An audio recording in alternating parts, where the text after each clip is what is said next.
নমস্কার, অন্নপূর্ণা হেসেলে আপনাদের সবাইকে স্বাগত। আশা করছি সবাই ভালো আছেন ও সুস্থ আছেন।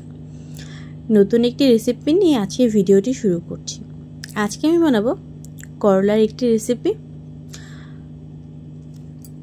চলুন তবে বালিয়ে ফিরি করলার একটি রেসিপি। এখানে আমি করলার পুর বানাবো। করলার পুর বানানোর জন্য এখানে নিয়েছি আমি কয়েকটা করলাকে আমরা অনেকে উচ্ছেও বলি। যে যাই বলুক না কেন, অনেকেই আছে তেতোর কারণে করলা খেতে চায় না বা করলা পছন্দ করে না। তো আপনারা যদি সাধারণত এইভাবে আমি আজকে যে রেসিপি বানাবো এইভাবে বানিয়ে খান, করলা তো তেতো লাগবেই না, সবাই করলা খেতে যাবে। আর যা গরম পড়েছে, করলার রেসিপি এখন সবার জন্য অনেক দরকার। করলার পুর বানানোর জন্য এখানে আমি করলাগুলোকে ভালো করে একটি আপনি বটি বলুন আর চাকু বলুন, যেটা সাহায্যে হোক, ছুলে নিয়েছি আর মাঝখান দিয়ে কেটে বীজগুলোকে বের করে নিয়েছি। এভাবে আমি প্রত্যেকটা করলার বীজ খুব ভালো করে বের করে নিয়েছি। আর এখানে পুরটা রেডি করব। এই পুরটার জন্য নিয়েছি আমি এখানে 4টে পেঁয়াজ, রসুন আর একটু আদা। এবার আমি কড়াই গরম বসিয়ে দিয়েছি আর কড়াইতে বেশ খানিকটা পরিমাণে তেল দিয়ে দিয়েছি।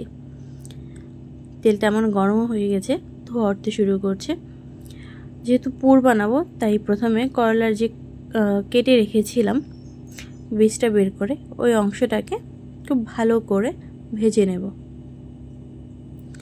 এখানে আমি চুলার আঁচটা হাই ফ্লেমে রাখবো না, মিডিয়াম ফ্লেমে খুব ঢেকে নুন হলুদ দিয়ে ভালো করে ভেজে নেব, যাতে করলাটা পুরো সেদ্ধ হয়ে যায় বা কুক হয়ে যায়।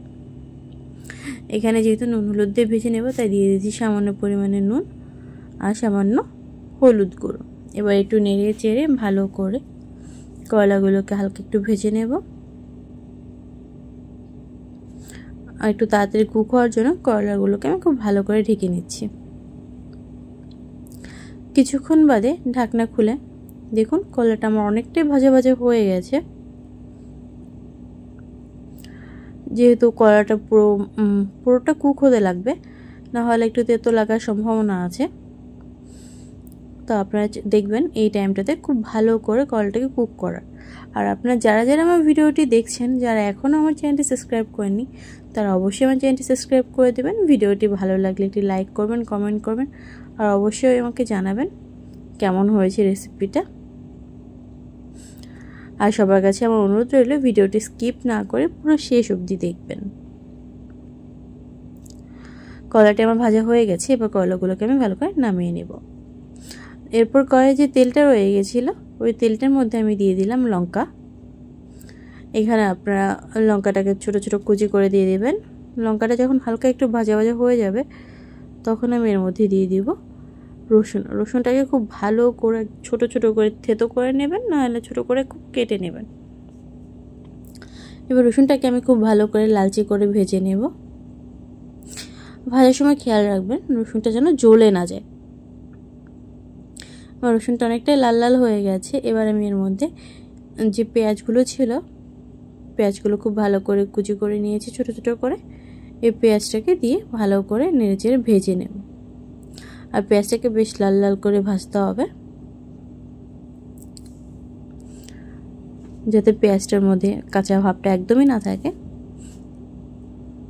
পেঁয়াজটা আমার প্রায় অনেকটাই কালার চেঞ্জ হতে শুরু করেছে। এবার আমি এর মধ্যে দিয়ে দিব আদা। আমি আদাটাকে গ্রেটারে গ্রেট করে নিয়েছি। আপনারা চাইলে এটাকে একটু বেটেও নিতে পারেন বা একদম ছোট কুচি করে কেটেও নিতে পারেন। এবার একটু খুব ভালো করে মশলাটাকে একটু কুক করে নেব। দেখুন মশলাটা অনেকটাই কালার চেঞ্জ হয়ে গেছে। এবার আমি এখানে যে করলাটার ছোকলাটা ছিল, যেটাকে আমি বটি দিয়ে কেটে নিয়েছিলাম বা গ্রেটার দিয়ে গ্রেট করে নিয়েছিলাম, বা যেটা বলি আমরা আলু ছুলনি হয় ওটা দিয়ে করে নিয়েছিলাম, ওই অংশটাকে দিয়ে দিচ্ছি। এবার আমি এখানে দিয়ে দেবো পরিমাণ মতো নুন। লবণটা দেওয়াতে পুরোপুরি খুব তাড়াতাড়ি কুক হয়ে যাবে। আর আপনারা যারা ঝাল খেতে পছন্দ করেন, এখানে আপনারা চাইলে আর একটু বেশি করে কাঁচা লঙ্কা কুচি দিয়ে দিতে পারেন। এবার আমি এখানে দিয়ে দিচ্ছি সামান্য হলুদ গুঁড়ো। আর দিয়ে দিচ্ছি সামান্য কাশ্মীরি রেড চিলি পাউডার। এবার খুব ভালো করে নেড়ে চেড়ে মশলাটাকে আমি কষিয়ে নিব। আমি কিন্তু এখন অবধি কোনো জল ব্যবহার করিনি। চুলার আঁচটাকে লো ফ্লেমে রেখে ব্যবহার করছি। আর আমি এখানে অ্যাড করছি সামান্য আমচুর পাউডার। এই আমচুর পাউডারটার জন্য একটু চটপটা একটা ভাব আসবে, তো খেতে বেশ ভালো লাগবে। আর আমি এখানে দিয়ে দিচ্ছি কুচি করে টমেটো। এখানে আমি 2টো টমেটো কুচি করে নিয়েছি। এবার একটু ভালো করে নেড়ে মশলাটাকে একটু কষিয়ে নেব।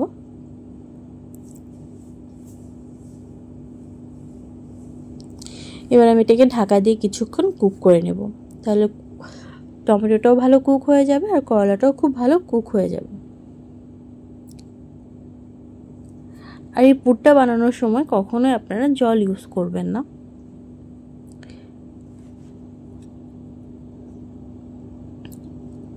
টমেটোটা ঢেকে কুক করাতে টমেটোর যে জলটা হবে এই জলটা দিয়ে এটা কুক হয়ে যাবে।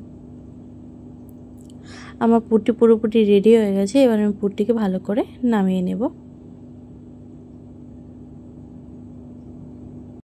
আমার করলা পুরটি রেডি হয়ে গেছে, আমি এটাকে নামিয়ে নিয়েছি। দেখুন, দেখেই বোঝা যাচ্ছে কতটা ভালো হয়েছে।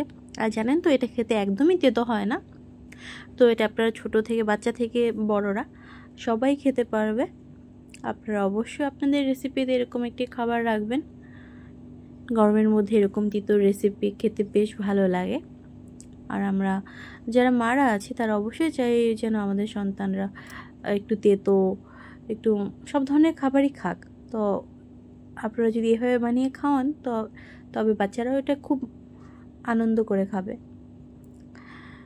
এবার যে করলাগুলোকে ভেজে রেখেছিলাম, এই ভাজা করলাগুলোর মধ্যে পুরটাকে আমি ভরে দেব। ব্যাস, তাহলে রেডি হয়ে যাবে করলার পুর। পুরটা আমার ভরা হয়ে গেছে। দেখুন কত সুন্দর লাগছে দেখতেই, দেখেই বোঝা যাচ্ছে অনেক টেস্টি হয়েছে।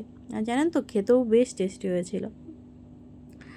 আপনারা অবশ্যই একবার বাড়িতে এভাবে বানিয়ে খাবেন। আর ভিডিওটি ভালো লাগলে চ্যানেলটি সাবস্ক্রাইব করে দেবেন, একটি লাইক করবেন আর কমেন্ট করে অবশ্যই জানাবেন কেমন হয়েছে। সবাই ভালো থাকবেন, সুস্থ থাকবেন।